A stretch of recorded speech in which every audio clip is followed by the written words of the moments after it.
بسم الله الرحمن الرحيم আলিফ লাম র। এগুলো হচ্ছে একটি সুস্পষ্ট গ্রন্থের আয়াত। নিঃসন্দেহে আমি একে আরবি কোরআন হিসেবে নাজিল করেছি যেন তোমরা তা অনুধাবন করতে পারো। হে নবী, আমি তোমাকে এ কোরআনের মাধ্যমে একটি সুন্দর কাহিনী শোনাতে যাচ্ছি যা আমি তোমার কাছে ওহী হিসেবে পাঠিয়েছি, অথচ তার আগ পর্যন্ত তুমি এ কাহিনী সম্পর্কে ছিলে সম্পূর্ণ বেখবর লোকদেরই একজন। এটা হচ্ছে সে সময়ের কথা যখন ইউসুফ তার পিতাকে বলল, হে আমার পিতা, আমি স্বপ্নে দেখেছি 11টা তারা, চাঁদ ও সূরজকে আমি এদের আমার প্রতি সাজদাবনত অবস্থায় দেখেছি। একথা শুনে তার পিতা বলল, হে আমার স্নেহের পুত্র, তুমি তোমার এই স্বপ্নের কথা কিন্তু তোমার ভাইদের কাছে বলে দিও না। তারা তোমার বিরুদ্ধে ষড়যন্ত্র আঁটতে শুরু করবে, কেননা শয়তান মানুষের খোলাখুলি দুশমন।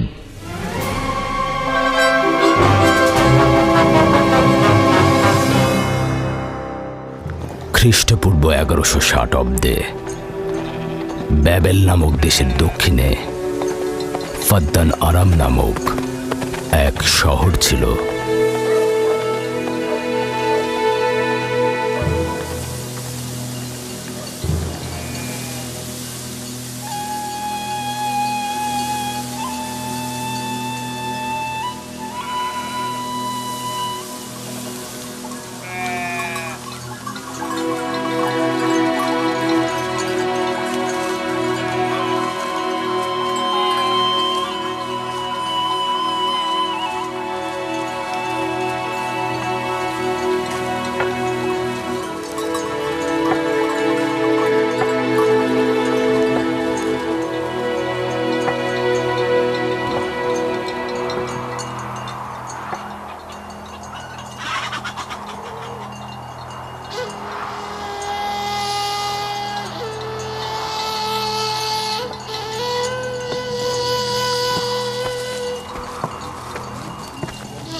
হে মহান ইস্তার, হে সকল প্রভুর মাতা, হে আমাদের দয়ালু প্রভু, আমাদের জন্মদানকারী মঙ্গলদাতা প্রভু, এই অবুঝ শিশুটিকে আরোগ্য দান করুন আর তার মা জননীকে আনন্দিত করুন।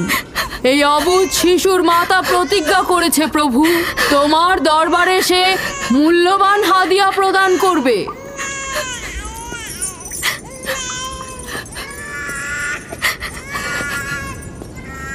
আমি মহান ইস্তারের কাছে প্রার্থনা করেছি যেন তিনি তোমার সন্তানকে জীবিত রাখেন। তুমি এখন তোমার সন্তানকে নিয়ে যেতে পারো। তুমি তোমার সন্তানকে ঠিক সেভাবে মানুষ করবে যেন সে বড় হয়ে নিজেকে ইস্তারের সেবায় বিলিয়ে দিতে পারে। আপনিও মহান ইস্তারের কাছে আমি অনেক কৃতজ্ঞ। মহান ইস্তারের ওপর রহমত বর্ষিত হোক। আপনার ওই ইস্তারের মেহেরবানিতে আমার মৃত সন্তান জীবিত অবস্থায় ফিরে এসেছে। ইস্তার মহান, তার ওপর রহমত বর্ষিত হোক। ইস্তার মহান, তার ওপর রহমত বর্ষিত হোক। মহান ইস্তার, তার ওপর রহমত বর্ষিত হোক। ইস্তার মহান, ইস্তার মহান, তার ওপর রহমত বর্ষিত। এই বাচ্চাটির মতো আমাদের সন্তানও নিশ্চয়ই সেরে উঠবে, তাই না? ইস্তার খোদা দয়ালু ও শক্তিশালী, তিনি নিশ্চয়ই আমাদের বাচ্চাকে সাফা দেবেন। হ্যাঁ, আমারও তাই মনে হয়। চলো যাই। তোমাদের এ কি হলো? তোমরা তো নিজেরাই ফেরেশতার সেজদা পেয়েছো, আর এখন কিনা নিজেরাই নিজেদের সেজদা করছো। এই পৃথিবীর সৃষ্টির সকল কিছুই ইনসানকে তাসলিম করে, আর তোমরা কিনা প্রাণহীন নির্জীব পাথরকে তাসলিম করছো। এই শোনো, খবরদার বলছি, তুমি এসব বেহুদা কথাবার্তা বলে আমাদের খোদাকে অপমানিত করবে না। আমি এই কথাগুলো নিজে থেকে বলছি না, আমি খোদা কর্তৃক প্রেরিত কথাগুলো এই কিতাব থেকে বলছি। এটি হচ্ছে আসমানি সহি কিতাব, যা আমার দাদা ইব্রাহিম নবীর উপর নাজিল হয়েছিল। আমি তার দিনের অনুসারী এবং এই কিতাবের প্রচলন ও দাওয়াত প্রদানকারী। নিজে থেকে কিছু বলছি না। ওই আসমানি কিতাবে কি লেখা আছে আমাদের খোদাদেরকে অপমানিত করতে হবে? আমি অপমান করছি না, শুধু প্রশ্ন করছি। যদি জেনে থাকো তাহলে উত্তর দাও, আর যদি না জেনে থাকো তাহলে স্বীকার করো। তোমাদের জিজ্ঞাসা করছি, ওই মন্দিরে রাখা ইশতারের মূর্তিগুলো কি তোমাদের প্রভু, নাকি তোমাদের তৈরি বস্তু? ইশতার তোমাদের উপর প্রভাব বিস্তার করে নাকি তোমরা ইশতারের উপর? ইশতার তোমাদেরকে শাসন করে নাকি তোমরা ইশতারকে? পাথরের তৈরি ইস্তার যদি দুর্বল ও অক্ষম হয়ে থাকে, তবে কি করে আমাদের বাচ্চাদেরকে সাফা দেয়? সত্যি কথা, আমরাও দেখেছি। হ্যাঁ, তার হাকিকাত আছে। ইশতার তার সন্তানকে সাফা দিয়েছে, আমি দেখেছি। ওই প্রজ্ঞাবান যিনি তোমাদের আহাজারি শুনেছেন, তিনি তোমাদেরকে সাফা প্রদান করেছেন, না ইশতার। যদিও তোমরা খোদা ছাড়া প্রার্থনা করেছ আর তিনি ছাড়া তোমরা সাহায্য চেয়েছ, কিন্তু তিনি সকল কিছু সম্বন্ধে অবগত আছেন, তাই তোমাদের আহাজারিতে তার রহমত বর্ষিত হয়েছে, তোমাদেরকে সে সাহায্য করেছেন। সাধারণ দৃষ্টিতে তোমরা ইশতারকে দেখেছ, অন্তর্দৃষ্টিতে দেখনি, তাই মূল সাফা প্রদানকারীকে চিনতে পারোনি। ইয়াকুবের কথার মূল অর্থটা আমি এখন বুঝতে পারছি। সে চাইছে যে আমরা আমাদের খোদাদেরকে বাদ দিয়ে তার খোদার ইবাদত করি। আমরা আমাদের খোদার অনেক কল্যাণকর কাজ দেখেছি, তোমার খোদার কি দেখছি? আমি তোমাদেরকে সকলের চাইতে ঊর্ধ্বে অবস্থিত খোদার দিকে আহ্বান করছি। তিনি সৃষ্টি সকল কিছুর চাইতে ঊর্ধ্বে। তাই নাকি? কি করে বুঝবো তোমার খোদা অন্যান্য সকল খোদার চাইতে ঊর্ধ্বে? তুমি আর তোমার খোদা ও ইস্তারের মন্দিরের ধর্মযাজকের মতো স্বর্ণরৌপ্য লুটে নিতে চাইছো না, তা কি করে বিশ্বাস করব? আমার বাস্তব অবস্থা হচ্ছে, আমি গভর্নর লাবানের নিয়োজিত রাখাল। আমার কোনো কিছুই নেই, আর কোনো কিছুর জন্য আমি কারো কাছে প্রতিদানও চাইনি। তোমরা কি আমাকে আমার কাজ অন্বেষণ আর রাখালি করা ছাড়া আর কিছু করতে দেখেছো? দেখেনি জন্য কি এখন আমাদের দেখতে হবে? তুমি হয়তো সুযোগের অভাবে ভালো আছো, নয়তো তুমিও কোনো অংশে কম যেতে না। তোমরা সবাই একই রকম। ধর্মকে তোমরা মুখোশ বানিয়ে নিজেদের আখের গুছিয়ে নাও, সহজ সরল মানুষদের ঠকিয়ে তাদের সম্পদের রাজা হও। তোমার কষ্ট বুঝতে পারছি। তোমার সন্তান মৃত্যুর কোলে ঢলে পড়েছে, অথচ কেউ তাকে সাহায্য করতে এগিয়ে আসেনি। না ইশতার জাদুকর, না ওই মন্দিরের খোদা ইশতার। তাই সকল খোদাকে দোষারোপ করার অধিকার হয়তো তোমার আছে। মন্দিরের অক্ষম ইস্তারের সঙ্গে আমার কোনো কাজ নেই। আমার কথা তোমার না দেখা প্রভুর সঙ্গে। আমরা অনেক ধৈর্য ধরেছি আর অনেক কষ্টও করেছি। এখন আর কোনো নতুন খোদাদের ধৈর্য ধরার মতো অবস্থা আমাদের নেই। আমাদের ধর্মযাজক আসছে, ফারাজ তার কথার শাস্তি পাবে। পালাও ফারিস, তুমি পালাও। ওইদিকে পালিয়েছে। ওইদিকে যাও, ওকে বন্দি করে নিয়ে এসো। দেখো যেন পালিয়ে না যায়। ওকে ছেড়ে দিন, যে ওকে করে মাফ হোক ওকে দিন। ধরে নিয়ে ফিরবে। ওকে ছেড়ে দিন, ওকে মাফ করে দিন।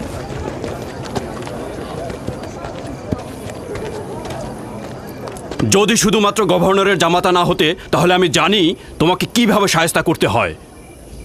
মন্দিরের কোনো প্রতিনিধির সাথে আমার কোনো কাজ নেই। তোমরা সবাই চলে যাও। ইয়াকুবের কুফরি কথায় তোমরা কেউ কান দেবে না, আর কেউ বিশ্বাস করবে না। তোমরা কি কেউ দেখছো না? হ্যাঁ, এই ইয়াকুব তার কুফরি কথাবার্তার কারণে ফাদ্দানে দুর্ভিক্ষ নিয়ে আসছে। আমাদের ধর্মযাজক ঠিক কথাটাই বলেছেন। ইস্তারের অভিশাপে বালা মুসিবত আসার পূর্বেই চলো চলো আমরা এখান থেকে চলে যাই।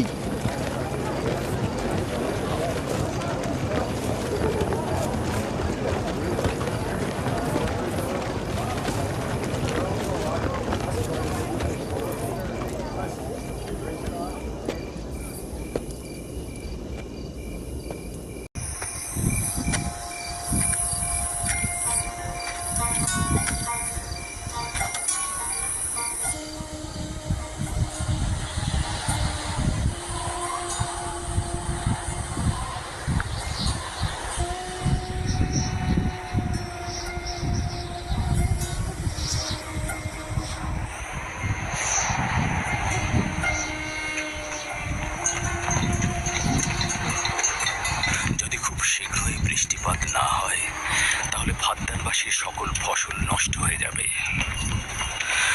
আশা করছি মহান খোদা অতি দ্রুতই বৃষ্টিপাত প্রদান করবেন। ওখানে কি হচ্ছে বাবা? এটা ফাদ্দানবাসীর প্রাচীন রীতিনীতি। এখানে ইশতার নিয়ে কেউ কটু কথা বললে তাকে আগুনে নিক্ষেপ করে হত্যা করা হয়। বিচার করা হয় না সে সত্য বলেছে কিনা। ছেড়ে দাও, ছেড়ে দাও, আমাকে বলছি। করেছে ছেড়ে দাও, আমাকে ছাড়ো বলছি। হে মহান ছেড়ে দাও। ওকে মাফ করে দাও, আমাদের উপর রহম করো। আমাকে ছাড়ো, ছাড়ো, আমার কি দোষ? আমি তো কিছু করি নাই। আমি কি বলেছি তোমাদের? আমাকে আমাকে এভাবে বেঁধে নিয়ে যাচ্ছ? আমাকে ছাড়ো। শোনো, তুমি এখানে ভেড়ার পালগুলো দেখে রাখো, আমি আসছি। ছাড়ো, ছাড়ো, ছাড়ো আমাকে। এই, ছেড়ে দাও, ছেড়ে দাও, ছেড়ে দাও। এই, তোমরা তোমরা নির্মমতা করছো, তোমরা আমার উপর নির্মমতা করছো। আমাদের রহম করো। ছেড়ে দাও, ছেড়ে দাও। এই, আমার কি দোষ? আমার কি দোষ? আমাকে ছাড়ো, ছেড়ে দাও। এই, তোমরা আমার উপর অবিচার করছো। ওই যে দেখো, ইয়াকুব কি রাখাল, করছো? গভর্নর লাবানের জামাতা। এটা ঠিক করছো না। আমাদের উপর দয়া করুন, আমাদের উপর রহম করুন। কাফের শাস্তি একটাই। ফাদ্দানবাসী, তোমরা যে এখানে রাখো, তোমরা অবশ্যই শাস্তি পাও। একদম ঠিক না, আমার উপর অবিচার হচ্ছে। আমি কিন্তু আমাকে এভাবে অমানবিকভাবে পোড়ানো হচ্ছে। এটা তোমরা সহ্য করো না। তোমরা জেগে ওঠো। আমাকে বাঁচাও, বাঁচাও ফাদ্দানবাসী, আমাকে বাঁচাও ফাদ্দানবাসী। আমি বলছি, আমি কোনো অন্যায় করিনি। অভিযুক্ত ফারাজ ইস্তারের শত্রু ও পাথর দিয়ে ইস্তারকে আক্রমণ করতে চেয়েছে এবং আমাদের খোদাকে অসমর্থ ও নালায়েক বলে আখ্যায়িত করেছে। ফাদ্দান শহরের প্রাচীন রীতিনীতি অনুযায়ী যে আমাদের খোদা ইস্তারকে অবমাননা করবে তাকে অবশ্যই আগুনে নিক্ষেপ করে হত্যা করা হবে। ফাদ্দানবাসী, তোমরা কি এরকম চুপ করে পাথরের মতো আমাকে দেখে যাবে? তোমরা কি কিছুই বলবে না? আমাকে এরকম অমানবিকভাবে অত্যাচার করে পোড়াতে যাচ্ছে এই লোকজন। তোমরা কি কিছুই বলবে না? তোমরা কি নিশ্চুপ হয়ে সারা জীবন দেখে যাবে? ফাদ্দানবাসী, রক্ষা করো আমাকে। কেউ তো এগো, একদিন আমার মতো তোমাদেরকেও এভাবে পুড়িয়ে ফেলবে ওরা। তোমরা চুপ করে থেকো না। তোমরা এভাবে আমাকে মেরো না। আমার প্রাণ ভিক্ষা দাও, আমাকে এভাবে মেরো না। বেহুদা কান্নাকাটি করো না। হয়তো রক্তের মূল্য পরিশোধ করো, নয়তো আগুনে পুড়বার জন্য প্রস্তুত হও। তাকে আগুনে ফেলো না, এভাবে পুড়িয়ে মেরো রহম না। করো। আমাকে প্রাণ ভিক্ষা দাও। ওকে ছেড়ে দাও। হে ফাদ্দানের জনগণ, আমাকে মেরো না। আমাদের রহম। আমি একটা কথা জানতে চাই, তার রক্তের মূল্য কত? মূল্য কি তুমি পরিশোধ করবে? না, ও নিজেই তো ইস্তারের শত্রু।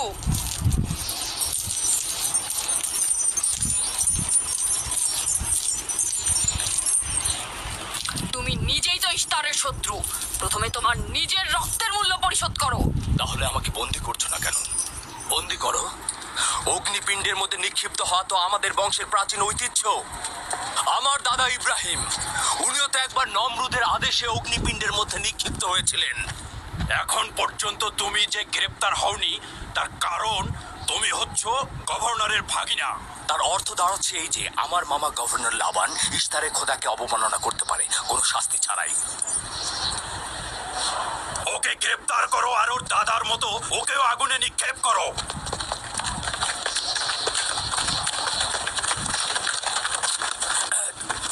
ছেড়ে দাও, আমার প্রশ্নের উত্তর দাও। ছেড়ে দাও আমাকে। এই, এখানে কি হচ্ছে এসব?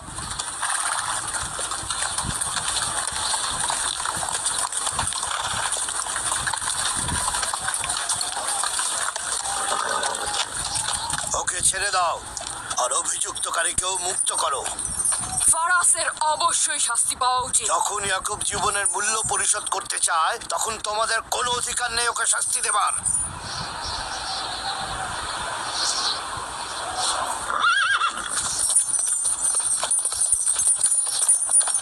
তাকে মুক্ত করে দিন।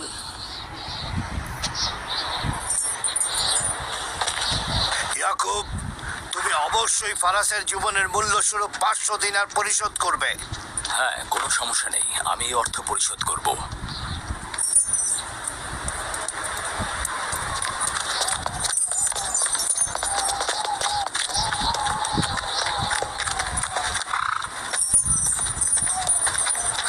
খোদা তাআলা আমার দয়ালু মামাকে হেফাজত করুক। ইয়াকুব, আমি তোমাকে কতক্ষণ এরকম বিপদ থেকে বাঁচাতে চোখে চোখে রাখবো?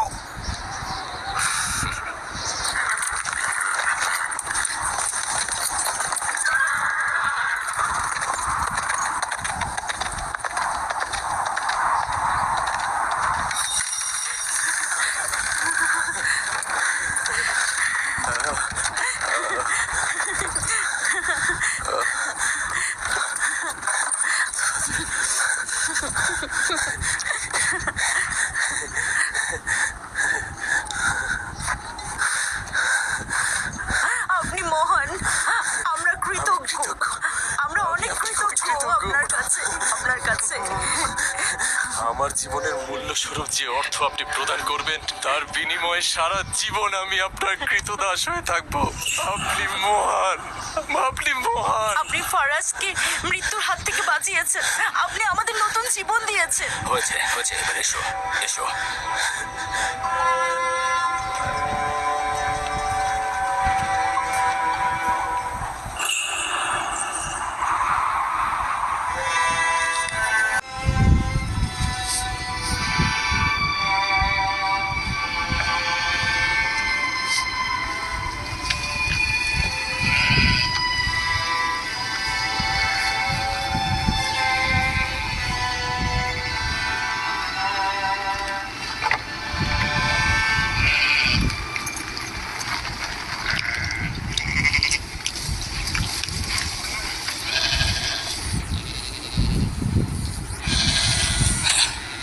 লোকটি আসলেই খুব ভালো, আসার পর থেকে শুধু কাজই করে যাচ্ছে।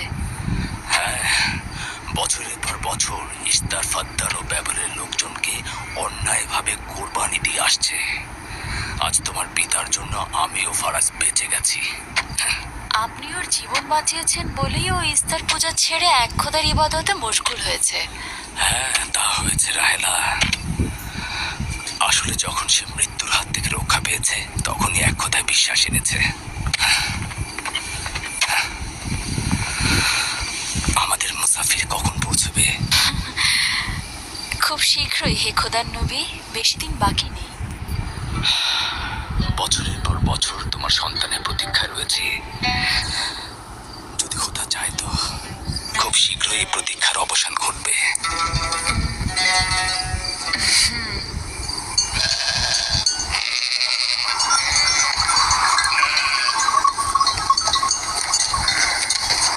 ইস্তেকদার, তোমার ও তোমার পরিবারকে সালাম। তোমার উপরও দরুদ বর্ষিত হোক ইয়াকুব রাখাল। কৃতজ্ঞতা জ্ঞাপন করছি। মন্দিরে ইস্তারের জন্য খোরমা হাদিয়ে নিয়ে যাচ্ছ? প্রভুদেরকে তো অবশ্যই খুশি করতে হবে, তা না হলে তো এবছর বৃষ্টিপাত হবে না, তাই না?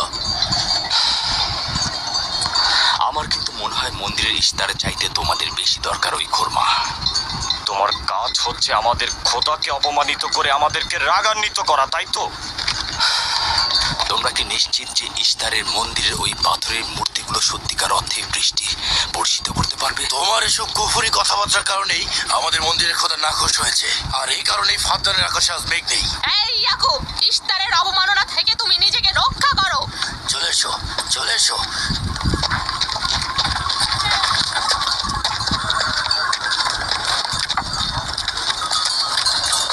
এটা তোমাদের কেমন বিবেচনা? তোমরা শক্তিশালী ও দয়ালু এক খোদাকে রেখে নির্জীব পাথরের উপাসনা করছো। কেন তোমরা বিষাদগ্রস্ত জমিনে নিজেদের আত্মাকে এক খোদার ইমানের নূরে আলোকিত করছো না?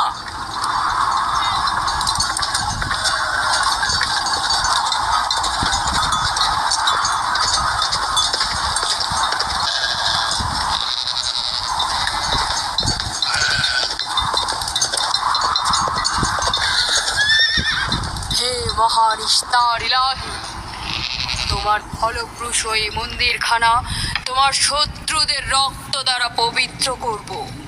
শুষ্ক মৌসুমকে এই অঞ্চল থেকে দূর করে দাও, তোমার রহমতের বৃষ্টি বর্ষণ করো। হে মহান ইস্তার ইলাহি, তোমার এই ফলপ্রসূ মন্দিরকে তোমার শত্রুদের রক্ত দ্বারা পবিত্র করব। হে মহান ইস্তার ইলাহি, এই অঞ্চলের শুষ্ক মৌসুমকে তুমি দূর করে দাও। তোমার রহমতের বৃষ্টি বর্ষণ করো। হে মহান ইস্তার ইলাহি, আমাদের খোদাকে অবজ্ঞা করেছে। বৃষ্টি বর্ষণ করো। হে মহান সাথে মন্দিরে ঢোকার সময় কথা বলেছে। তোমার আমিও দূর থেকে দেখেছি। বৃষ্টি বর্ষণ করো। হে মহান ইস্তার ইলাহি, ইয়াকুব হাত গুটিয়ে বসে থাকবে না। ধ্বংস করো, তোমার দুশমনদের ধ্বংস করো, আর ফারদানের জনগণের উপর রহমতের বৃষ্টি বর্ষণ করো।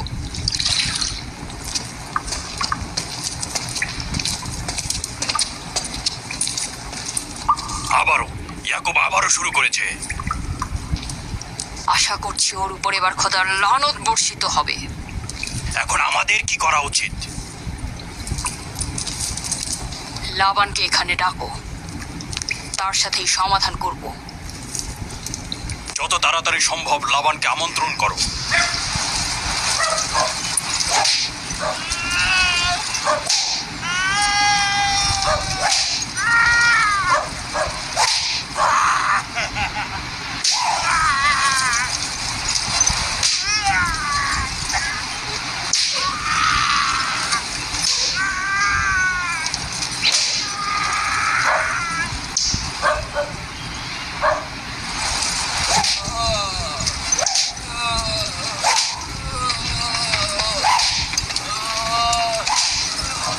জনাবে আলী, ইস্তার মন্দিরের মহান ধর্মগুরু আপনাকে সাক্ষাতের জন্য আমন্ত্রণ জানিয়েছে।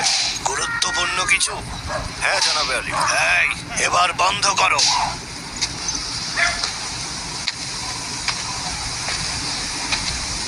তুমি যদি আবারও চুরি করেছো তাহলে তোর আর আঘাতে আর জীবিত ফিরবে না।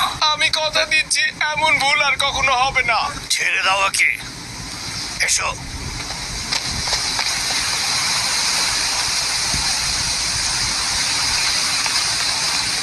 প্রকৃতপক্ষে বিষয়টা আসলে আপনার জামাতা ইয়াকুবকে নিয়ে। ইয়াকুবের আমলনামা তার নিজের সঙ্গে সম্পৃক্ত।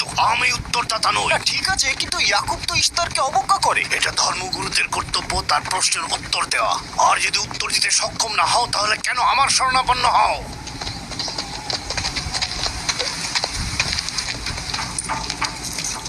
খোদার চাইতেও বড় খোদা মহান ইস্তার রাগান্বিত হয়েছেন।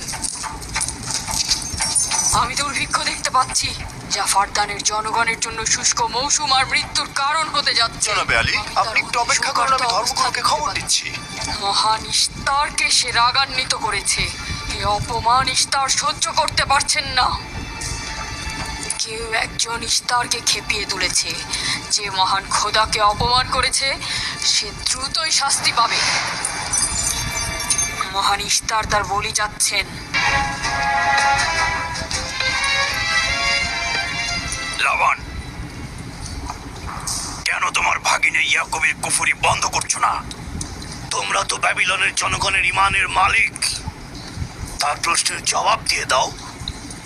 আমি তো গভর্নর, ধর্মগুরু নই। কিন্তু সে তোমার ভাগিনা এবং তোমার কন্যাদের স্বামী। আমি ফারদানের শান্তি আর নিরাপত্তায় নিয়োজিত। আমার ভাগিনার কার্যাবলী দেখার জন্য নয়। এই কারণেই তাকে শান্ত করতে হবে। সে ফারদানের শান্তি নষ্ট করছে।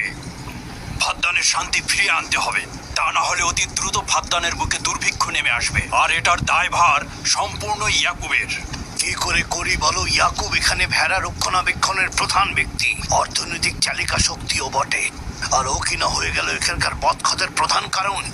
হ্যাঁ, কারণ ও এখনো ইস্তারের কুফরি করেই যাচ্ছে।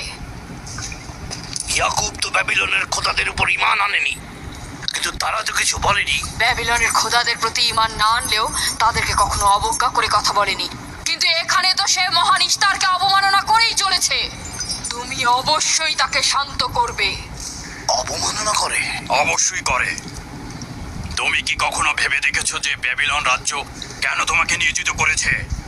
তাহলে এটাও জেনে রাখো কেন আমাকে গভর্নর নিয়োগ করা হয়েছে। উত্তম হলো এটা জানা যে আমি ব্যাবিলন থেকে ফরমান গ্রহণ করি, না তোমাদের থেকে, না তোমাদের ইস্তার থেকে। যদি ইস্তারের মন্দিরের ধর্মগুরু বাবেল এই কথাগুলো তুলে ধরেন তবে কোনো অসুবিধে নেই তো?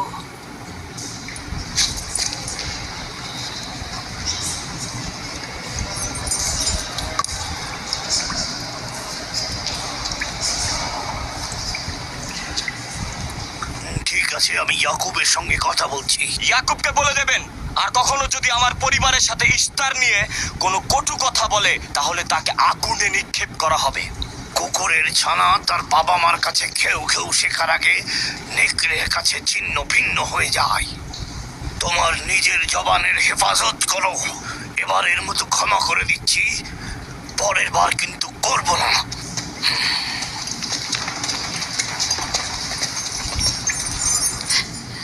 সবাই শুনে রাখো, যদি দুর্ভিক্ষের কারণে আমার ফসল নষ্ট হয় তবে ইয়াকুব আর তার পরিবারের কাউকে আমি জ্যান্ত রাখবো না। দেখা যাক না, একবারই তো কোনো কথা বলে লাভ নেই।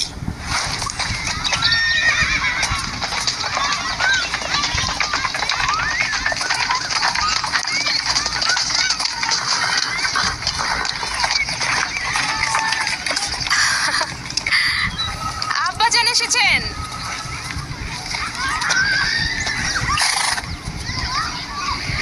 আসসালামু আলাইকুম আব্বাজান, এবার অনেকদিন পর এলেন। সালাম আব্বাজান।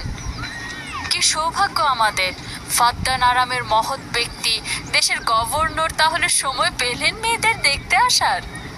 এই ইয়াকুবটাকে নিয়ে আর পারি না। কি হয়েছে আব্বাজান? আবারও কি ইস্তার মন্দিরের ধর্মগুরুরা অভিযোগ করেছেন? তার মানে ফারদানের এইসব দাঙ্গা হাঙ্গামা ধর্মগুরুদের ষড়যন্ত্র। ইয়াকুব এগুলোর সঙ্গে জড়িত নয়, তাই তো? আব্বাজান, আপনি খুব ভালো করেই জানেন ইয়াকুব রেসালাত আর নিজের কাজ ছাড়া অন্য কিছুই করে না। কয়েক হাজার বছরের প্রচলিত ইস্তার মন্দিরের সঙ্গে তার কি কাজ? যদি সে এটাই চায় যে সে তার পিতামহের দিন প্রচার করবে, তাহলে সে আমাদের পরিবারের সঙ্গে করুক। কিন্তু মানুষের বিশ্বাসকে কেন অবমাননা করছে? আমার মনে হয় আব্বা আপনি ভুল করছেন। সে অবমাননা করছে না, সত্য প্রচার করছে। আব্বাজান, কিছু মনে করবেন না। ইয়াকুব আসলে এক খোদার প্রতিনিধি হয়ে তার নিয়মকানুন সম্পর্কে জনগণকে সচেতন করে তুলছেন, যেটা তার কর্তব্য বলে মনে করছেন। যেরকম আপনার কর্তব্য ফাদ্দানের জনগণের নিরাপত্তা প্রদান করা। তোমরা তার মতো কঠোর ও বেপরোয়া হয়েছ। আমি যদি চাই দায়িত্ব পালন করতে, তাহলে তোমরা মরুভূমিতে ভব করে হয়ে ঘুরবে। আব্বাজান, আমি আর আমার বোন লিয়া আমাদের স্বামীর দিনে অটল আছি, তাই এক খোদার আইন বাস্তবায়নে আমরা তাকে সাহায্য করেই যাব। তোমরা সবাই দেওয়ানা হয়ে গেছো। তোমরা কেউ আমার অবস্থার কথা চিন্তা করছো না। তোমরা কি জানো, ব্যাবিলনের ধর্মগুরু যদি জানতে পারে আমার ভাগিনা ইস্তারের বিরুদ্ধে অপপ্রচার চালাচ্ছে, তাহলে আমার কি অবস্থা হবে ভাবো। আমি তখন কতটা বিপদে পড়বো। ইয়াকুবের খোদার শক্তি ওই বাবেলের মন্দিরের ইস্তারের থেকে অনেক বেশি। আব্বাজান, আমাদের উচিত হচ্ছে আমাদের নিজেদের খোদাকে ভয় করা, ওই পাথরের খোদাকে নয়। আমার না তার খোদার সঙ্গে কোনো কাজ রয়েছে, না এদের খোদা। শুধু বলবো ইয়াকুবের কোনো অধিকার নেই ফাদ্দানের লোকের কাছে আমার অবস্থান নড়বড় করে দেয়া। হয়েছে রাহেলা? রাহেলা, রাহেলা, কি হয়েছে রাহেলা?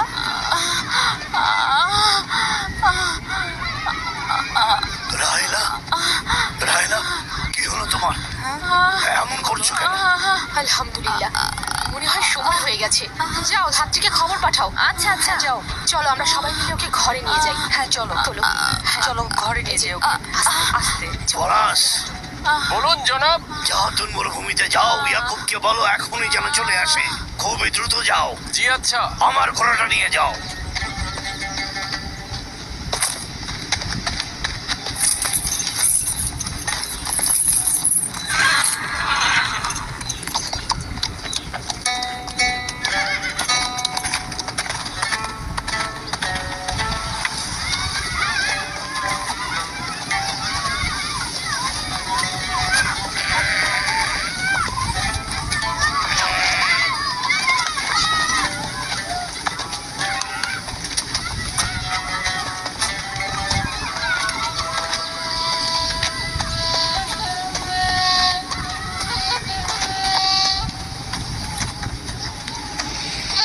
রাখালেরা চতুষ্পদী প্রাণীগুলোকে হেদায়েত করে, আর নবুয়াত ইনসানদের হেদায়েত করে থাকে। সম্ভবত এই কারণেই অধিকাংশ নবী রাখাল ছিলেন। আমি ইসরায়েল ভেড়াগুলোর সঙ্গে আমার সন্তানদেরও মরুভূমিতে নিয়ে এসেছি, যাতে তারা হেদায়েত গ্রহণ শিখতে পারে। আমার সন্তান বনি ইসরায়েলেরা কেন ক্ষমতা ও পেশি শক্তিকে মূল দণ্ড হিসেবে মনে করছে? আমি তো তাদেরকে বিদেশি শক্তি বা জোর করে চাপিয়ে দেওয়া কোনো কিছু শিক্ষা দেয়নি। তোমরা কি শুরু করলে? তোমরা কি শুরু করলে? ওঠো ওঠো জামুন, ওঠো। আমার উত্তরাধিকারী ও পরিবারের প্রধান সেই হবে যে খোদাকে সবচাইতে বেশি ভালোবাসবে। ইব্রাহিম ও ইসহাক ছিলেন সর্বোৎকৃষ্ট। তার মানে এই নয় যে তারা অধিক শক্তিশালী ছিলেন। শক্তিতে সবকিছু জয় করা যায় না।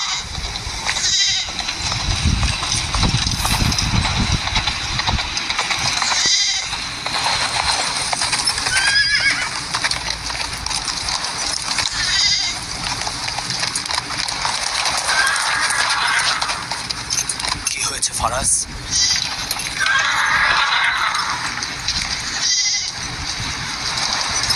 তোমরা ভেড়াগুলোকে নিয়ে আসো।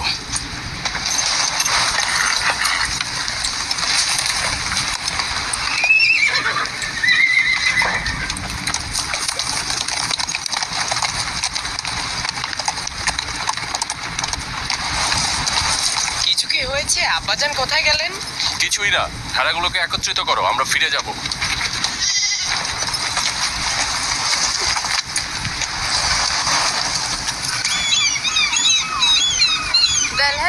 হ্যাঁ, রাহেল তো তোমার সতীন। রাহেলের সঙ্গে তোমার অনেক ভালো সম্পর্ক দেখছি। ওই সন্তান না থাকায় ভালো সম্পর্কটা ছিল। রাহেলের সাথে ভালো সম্পর্ক ছিল, ওই ইয়াকুবের সাথেও ভালো সম্পর্কটা ছিল। আমার সন্তান নেই, তার সন্তান হচ্ছে, ভালো সম্পর্কটা থাকে কি করে? এমন ভাবে বলছো কেন? রাহেল আর ইয়াকুব তো ইনসান হিসেবে খুবই ভালো। হ্যাঁ, কিন্তু ইয়াকুব তো রাহেলকে অনেক বেশি ভালোবাসে। আর যেহেতু এখন তার সন্তান হচ্ছে, তার স্থান তো সব স্ত্রীর থেকে উপরেই হবে, তাই না? ইয়াকুবের কয়টা স্ত্রী? 4 জন। আমি, লিয়া, জুলফা ও রাহেলা। এই বাদ দাও তো এসব, তাড়াতাড়ি চলো তাড়াতাড়ি চলো, না হলে শব্দ শেষে আবার আমার ঘাড়েই পড়বে। আরে আমি তো জানি ইয়াকুব বড় ন্যায়পরায়ণ আর মেহেরবান। সকল হিংসা ভুলে একটু ভালোবাসাটাকে বাড়াও, দেখবে সেও তোমাকে খুব ভালোবাসবে। আর ও তো খুব ভালো মানুষ। জনাবে আলী লাবান, আপনার ওপর শান্তি বর্ষিত হোক। ভালো পুরস্কার পেতে যাচ্ছ, কিন্তু রাহেল আর তার সন্তানকে সুস্থ চাই। চিন্তা করবেন না, আমি অনেক অভিজ্ঞ ধাত্রী।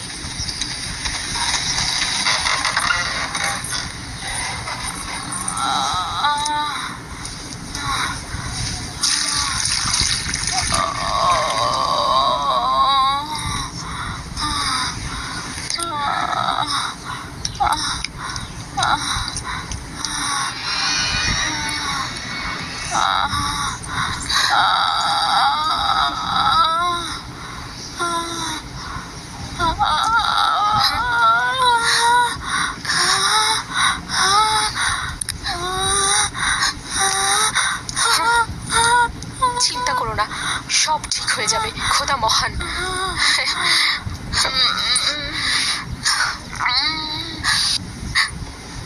রাহেল, রাহেল, রাহেল, এই যে রাহেল, কি হলো? কথা বলো। রাহেল, রাহেল, রাহেল, রাহেল রাহেল বেহুশ হয়ে গেছে। রাহেল, রাহেল চোখ খোলো। রাহেল কথা বলো। রাহেল, রাহেল, এই যে রাহেল। রাহেলা, হ্যাঁ এমন তো নয় তার উপর ইস্তারের খোদা রাগ পড়েছে।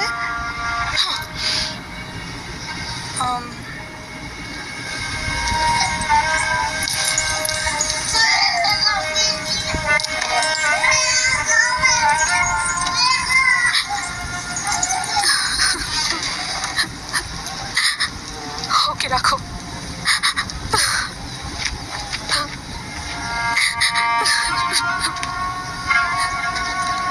তোমরা তোমার খালার জন্য দোয়া করো, তোমাদের দোয়া খুব তাড়াতাড়ি কবুল হবে।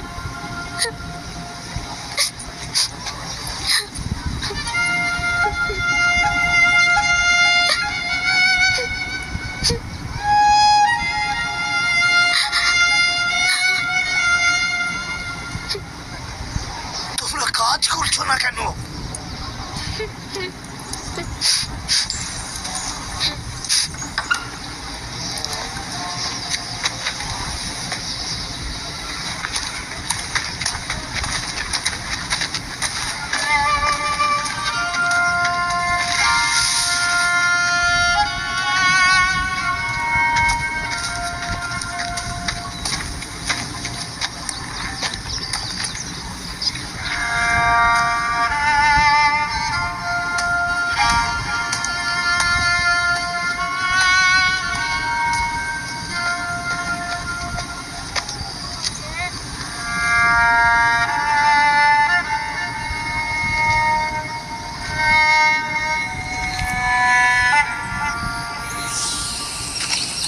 একজন ইস্তারকে রাগান্বিত করেছে। আগুন ও রক্ত দেখতে পাচ্ছি, অলক্ষণে মৃত্যুর ছায়া সর্বত্র দেখতে পাচ্ছি।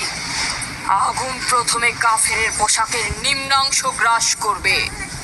যারা ইস্তারকে অবমাননা করেছে অতি দ্রুতই তাদের ধ্বংস আসন্ন। হ্যাঁ, ইস্তার তাকে ক্ষমা করবে না, অতি দ্রুতই সে তার শাস্তি পাবে। আমার মনে হয় ওরা ইস্তারের অভিশাপের ফল ভোগ করছে। ইয়াকুব তো সব সময় ইস্তারকে অবজ্ঞা করে কথা বলে। হ্যাঁ, ইস্তার বলেছিল কুফরিকারী কাফের তার রোশানল থেকে রক্ষা পাবে না। ইয়াকুব তো ইস্তার আর তার খোদাকে নিয়ে কত বেহুদা কথা বলেছে, মনে হচ্ছে তারই ফল ভোগ করছে।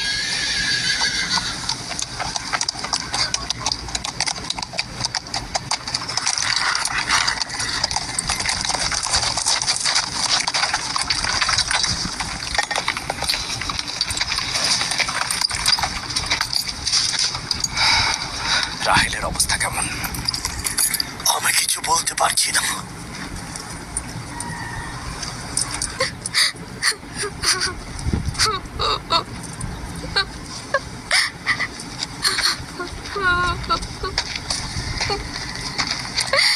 কিছু একটা করুন, রাহেলের অবস্থা খুবই খারাপ। শান্ত হও, খোদার উপর ভরসা রাখো। তিনি যেমন চাইবেন তেমনই হবে, ভরসা রাখো। মানুষজন সব বলা বলি করছে, ইস্তারের অভিশাপে আমরা এই বিপদে পড়েছি।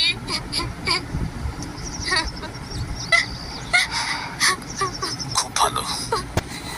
এবার দেখা যাক রাহেল ও তার সন্তানের খোদা সবচাইতে বেশি শক্তিশালী নাকি ওই ইস্তারের খোদা। খোদা রহম করো।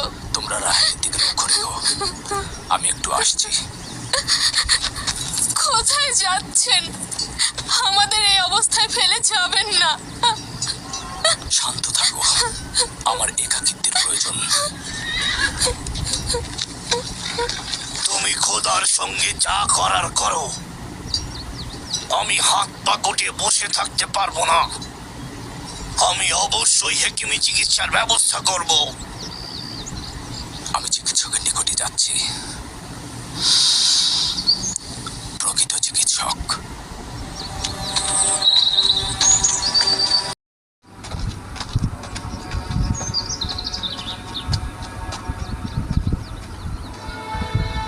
সে যেমন ফাদ্দানের লোকেদের বিপদের কারণ হয়েছে, তদ্রুপ আমার কন্যাদেরও বিপদের কারণ হয়েছে।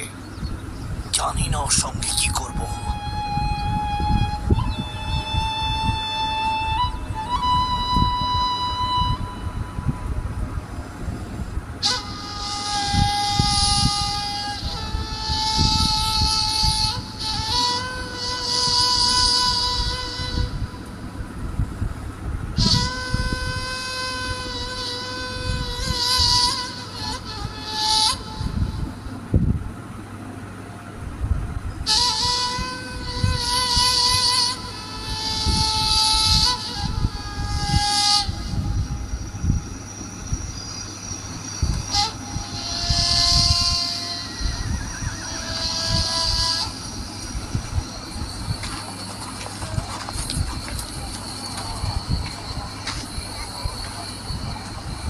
কেন যে ইস্তার মাতাকে ডেকে আনছে না, সে তো সবচেয়ে বড় ধাত্রী। হ্যাঁ, তারা বলছি। জনাব লাবান, ইস্তারের কাছে লোক পাঠান। ধাত্রী হিসেবে সে কিন্তু সবচাইতে ভালো।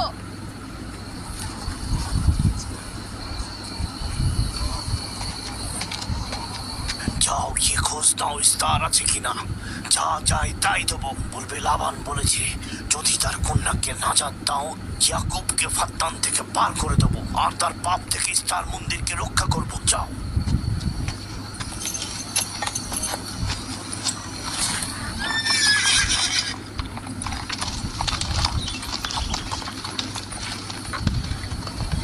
ইয়াকুব ইস্তারের খোদাকে অপমান করেছে। ইস্তারকে অপমাননা করার শাস্তি এইরকমই হয়। তোমাদের চেঁচামেচি বন্ধ করো।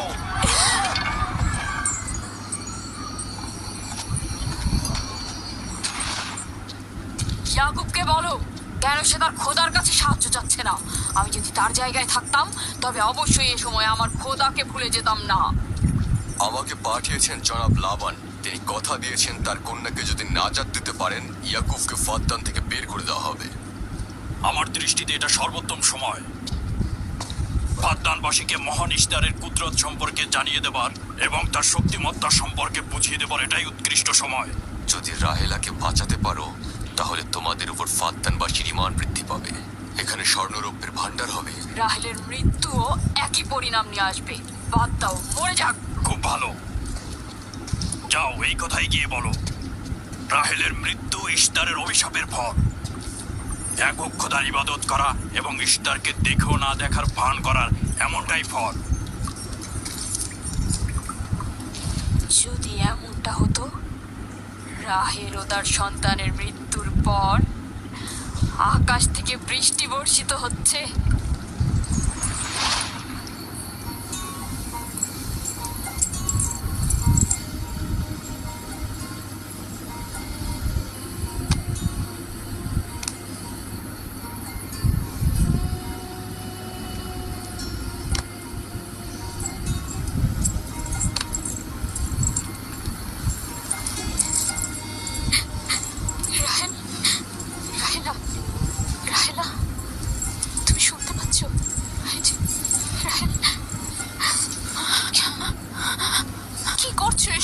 আরে ধোঁয়া দিয়ে জ্ঞান ফেরাতে হবে, তাহলে মা বাচ্চা মারা পড়বে। এই ধোঁয়া তাকে মেরে ফেলবে, সুস্থ করবে না।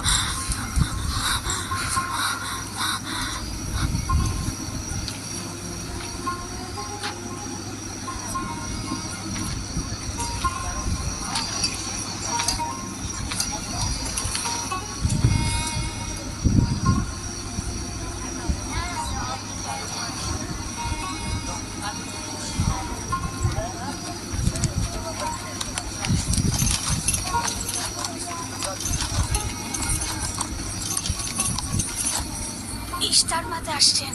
দেখা যাক এবার কার খোদা বিজয়ী হয়, ইয়াকুবের খোদা নাকি মন্দিরের খোদা। আরে পরিষ্কার বোঝা যাচ্ছে বিজয়ী হবে ইশতার।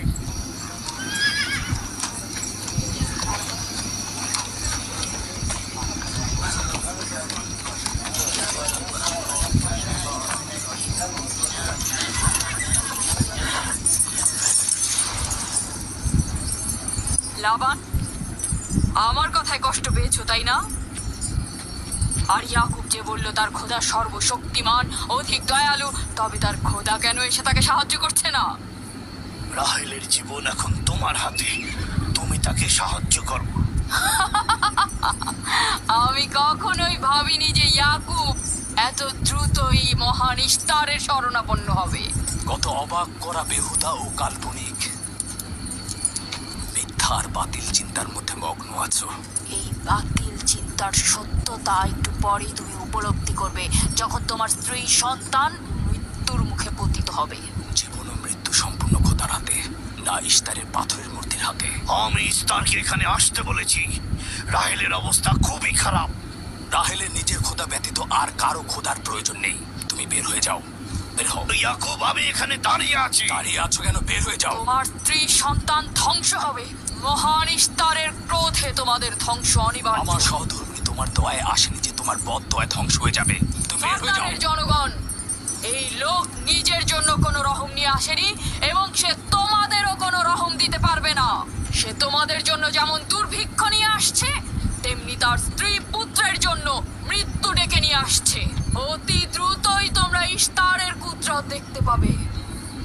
তোমার কারণে আমার কন্যার জীবন যদি বিপন্ন হয়